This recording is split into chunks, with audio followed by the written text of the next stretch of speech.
आइए बच्चों, आज हम लोग सीखते हैं विज्ञापन बनाना। तो इसके लिए हमें सबसे पहले जानना है कि विज्ञापन होता क्या है। सूचना का प्रचार प्रसार करना ही विज्ञापन है। ठीक है। विज्ञापन क्या है? किसी भी प्रकार का प्रचार प्रसार करना ही विज्ञापन है। सरकार या अन्य सामाजिक संस्थाएं अपनी सूचनाएं विज्ञापनों के माध्यम से प्रसारित करती हैं। व्यापार और उद्योग का संसार विज्ञापनों के सहारे रातों रात फैल जाता है।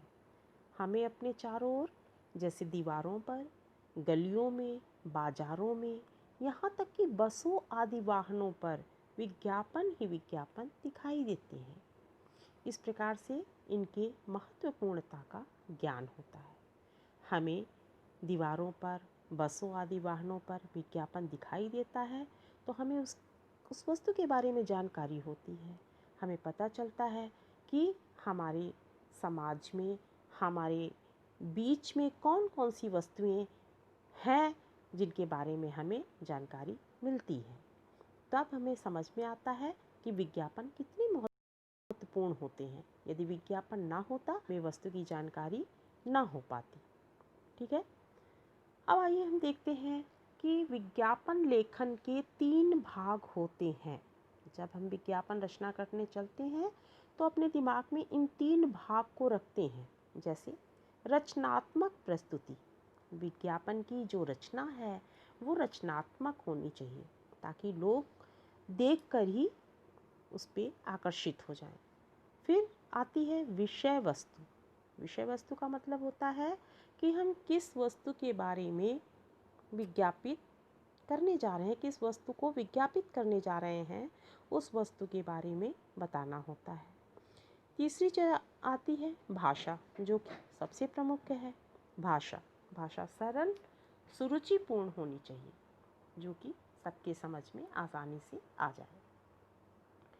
अब देखिए, विज्ञापन रचना करते समय हमें किन किन बातों पे ध्यान देना चाहिए।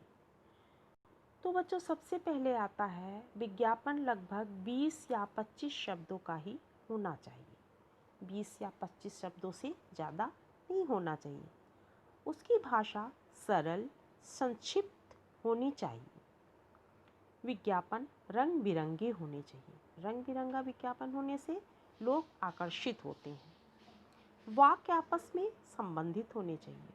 विज्ञापन में जो हम वाक्य लिखते हैं वे एक दूसरे से संबंधित हों, विज्ञापित वस्तु से संबंधित हों, अटके नहीं होना चाहिए। विज्ञापन के कथ्यों में विश्वसनीयता होनी चाहिए जिससे लोग उन्हें लेने को ललायित हों। जिस वस्तु को हम विज्ञापित कर रहे हैं उसके बारे में जो हम बताते हैं उसमें विश्वसनीयता होनी चाहिए ताकि लोगों को विश्वास हो और उसको लेने के लिए ललायित हो। विज्ञापन में आश्चर्य का भाव होना चाहिए। विज्ञापन ऐसा होना चाहिए कि कुछ न कुछ आश्चर्य उसमें अवश्य हो और वस्तुओं से हटकर हो ताकि लोग उसको लेने के लिए उत्साहित हों। अब आइए हम विज्ञापन निर्माण की बात करते हैं। विज्ञापन का निर्माण करना एक व्यवस्थित योजना के अंतर्गत आता है। अर्थात हम जो विज्ञापन बनाने बैठते हैं तो अब उसके बारे में हमारे दिमाग में एक योजना हो जाए और एक व्यवस्थित रूप हो जाए। जैसे इसमें विज्ञापन के सभी तत्वों को उपयुक्त स्थान पर रखना होता है। अब देखिए, सभी तत्व क्या चीज़ है और उनको उपयुक्त स्थान पर ही रखना चाहिए। अब आइए देखते हैं क्या है। सबसे पहले आती है शीर्ष पंक्ति। शीर्ष पंक्ति का मतलब सबसे ऊपर की पंक्ति। विज्ञापन में सबसे पहली पंक्ति जो होती है उसको कहते हैं शीर्ष पंक्ति। यह एक शब्द से लेकर एक वाक्य तक हो सकती है। शीर्ष पंक्ति इतनी प्रभावी होनी चाहिए कि पाठक विज्ञापन को पूरा पढ़े बिना ही समझ जाए। जैसे शुद्ध घी। अब हमने शुद्ध घी लिख दिया तो इससे समझ में आ गया कि घी में शुद्धता है और एक शुद्ध घी का विज्ञापन है। असली केसर आदि, जैसे मार्केट में बहुत से केसर आते हैं अगर हमने अपने विज्ञापन में लिख दिया असली केसर, तो इससे पाठक को समझ में आ जाएगा कि एक असली केसर के बारे में बताया गया है। अब उसको पूरा विज्ञापन पढ़ने की आवश्यकता नहीं है। फिर है उपशीर्ष पंक्ति। शीर्ष पंक्ति के बाद आती है उपशीर्ष पंक्ति। इसके द्वारा शीर्ष पंक्ति को आगे बढ़ाया जाता है। उपशीर्ष पंक्ति जो है ये शीर्ष पंक्ति को आगे बढ़ाने का काम करती है। विज्ञापन पाठ, इसमें यह लिखा जाता है कि उत्पाद को क्यों और कैसे खरीदा जाए, अर्थात वस्तु के बारे में बताया जाता है, उसके महत्व के बारे में बताया जाता है और उसकी विशेषता के बारे में बताया जाता है। कहाँ उपलब्ध है, कैसे उपलब्ध है, ये बातें लिखती हैं।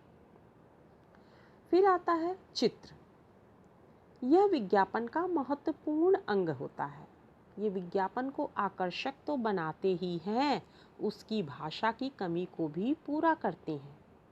जैसे हमने विज्ञापन बनाया और उस विज्ञापित वस्तु का चित्र बना दिया, तो अब हमारा विज्ञापन जो है आकर्षक भी लगने लगता है, सुंदर भी लगने लगता है और फिर चित्र देखकर ही लोग समझ जाते हैं, उसके बारे में ज़्यादा हमें लिखने की आवश्यकता नहीं होती है। फिर आता है बॉर्डर। ये विज्ञापन की सुंदरता को बढ़ाते हैं। जैसे हमने कोई विज्ञापन बनाया और उसके चारों ओर हमने एक बॉक्स में उस विज्ञापित वस्तु को रख दिया, तो इसको बॉर्डर कहते हैं और इससे हमारा विज्ञापन सुंदर लगने लगता है। फिर है श्रेष्ठ विज्ञापन के गुण, लक्षण। एक अच्छे विज्ञापन के क्या लक्षण होते हैं, आइए हम देखते हैं। श्रेष्ठ विज्ञापन में निम्नलिखित गुण होने चाहिए। अच्छा व श्रेष्ठ विज्ञापन वही माना जाता है जिसमें मूल विषय वस्तु का ही प्रचार प्रसार हो। अच्छा विज्ञापन हम उसी को कहेंगे जिसमें कि जिस वस्तु का हम विज्ञापन कर रहे हैं उसी के बारे में हम लिखें, ना कि अन्य फालतू की बातें लिखें। फिर भाषा सरल और संक्षिप्त होनी चाहिए। इसकी चर्चा हम पहले भी कर चुके हैं कि भाषा सरल हो, सुबोध हो, सुरुचिपूर्ण हो और संक्षिप्त हो। विज्ञापन में विज्ञापित वस्तु भी की अभिव्यक्ति इस प्रकार हो कि ग्राहक के मन में उत्पाद के प्रति विश्वास जगा सके। हम जो उसकी अभिव्यक्ति करते हैं अर्थात उसके बारे में जो बताते हैं, ऐसा बताएं, ऐसे वाक्य लिखें, ऐसे शब्दों का प्रयोग करें कि उसमें उत्पाद के प्रति विश्वास जाग सके। ग्राहक को विश्वास हो कि हाँ, वास्तव में जो बात लिखी गई है ये गुण इसमें हैं। विज्ञापन रोचक होना चाहिए। एक प्रेरक वाक्य अवश्य होना चाहिए, जैसे शीघ्रता कीजिए, पछताना न पड़े, मौका मत चूकिए। इस तरह से विज्ञापन में एक प्रेरक वाक्य अवश्य लिखा जाता है। ठीक है बच्चों, इस प्रकार से आज आप लोग ने विज्ञापन बनाना सीखा, उसके गुण के बारे में सीखा कि एक अच्छे विज्ञापन में क्या गुण होने चाहिए और किस तरह से एक व्यवस्थित ढंग से विज्ञापन बनाना चाहिए। ये सारी बातें आज आप लोग ने सीखी और इसी बातों को ध्यान में रखकर विज्ञापन की रचना कीजिए। ठीक है, जय गुरुदेव। और हमारे चैनल को सब्सक्राइब करना, लाइक करना मत भूलिए। थैंक यू, धन्यवाद।